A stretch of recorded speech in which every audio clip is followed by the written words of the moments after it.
I was never the type of person who believed in ghosts or anything paranormal for the matter.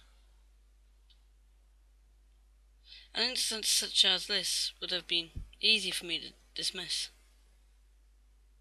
if I had not come at such a significant time.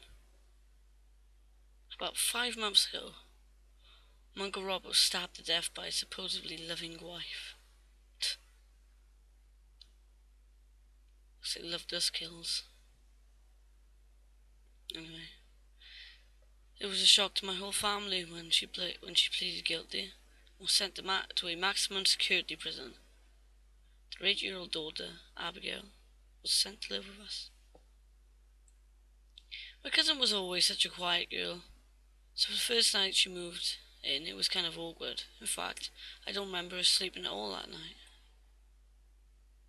The next night, she suggested that I watch a video with her, an old movie that was always a favourite of hers. I know because I was up when her father gave it to her when she was younger. I set it up and sat down next to it. It was pretty normal until we were 20 minutes into the film. For some reason, the movie began to fast forward.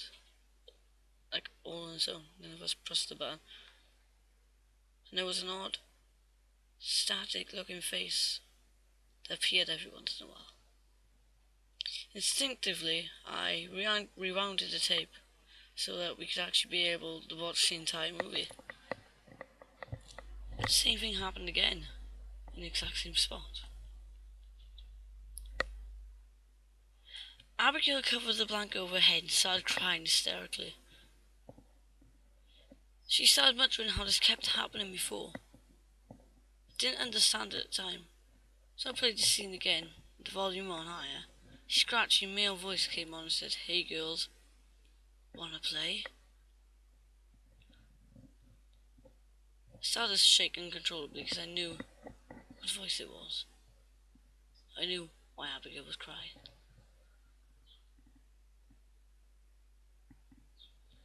Uncle Robert was not as good as many people thought he was. Abigail knew it.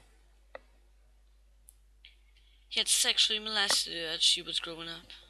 I finally realized. His wife knew this. It was the reason why she had killed him that night. The night she found out. And it was because he had done the same when he used to babysit for me before he met his wife. When my parents finally heard about Abigail's condition, they burst into the room finding me crying silently on the couch, and Abigail cowering in the corner, blanket over her head, scratching the paint off the wall. I tried to show them what we'd heard. I tried to tell them what had happened so many years ago, but the scene would not play the same way it had before. And I cried. I cried because whenever Uncle Robert asked if I wanted to play, he always said something horrible to me. I played the scene again and again. When it was just Abigail and I, this time, he said something to frighten us even more. On a completely different tape this time though.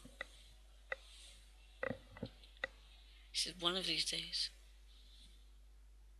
I'll make you play."